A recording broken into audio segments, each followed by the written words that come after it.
December গেল আমাদের শহীদ বুদ্ধিজীবী দিবস। আমরা আমাদের শহীদদেরকে পরম ভালোবাসায়, পরম শ্রদ্ধায় তাদেরকে আমরা স্মরণ করি।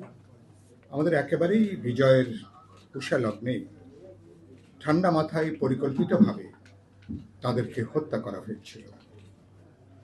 দুর্ভাগ্যজনক 54 বছর পার হয়েছে, এখন এই হত্যা যজ্ঞের উপযুক্ত কোনো বিচার এখনো পর্যন্ত হয়নি।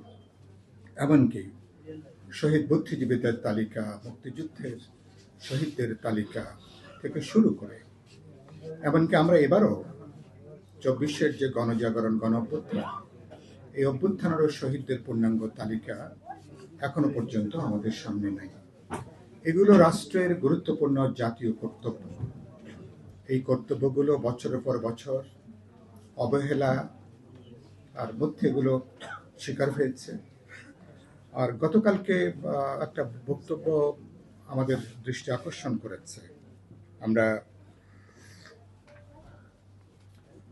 গণহত্যার সাথে যারা রাজনৈতিকভাবে সহযোগিতা জুগিয়েছেন, সামরিকভাবে সহযোগিতা জুগিয়েছেন, বিশেষ করে শহীদ বুদ্ধিজীবীদের ব্যাপারে যাদের নাম ন্যাশনালি ইন্টারন্যাশনালি রেকর্ডেড, যেটা দলিল দস্তাবেজে অসংখ্য লেখালেখির মধ্যে এসছে, আমরা সবাই এটা জানি।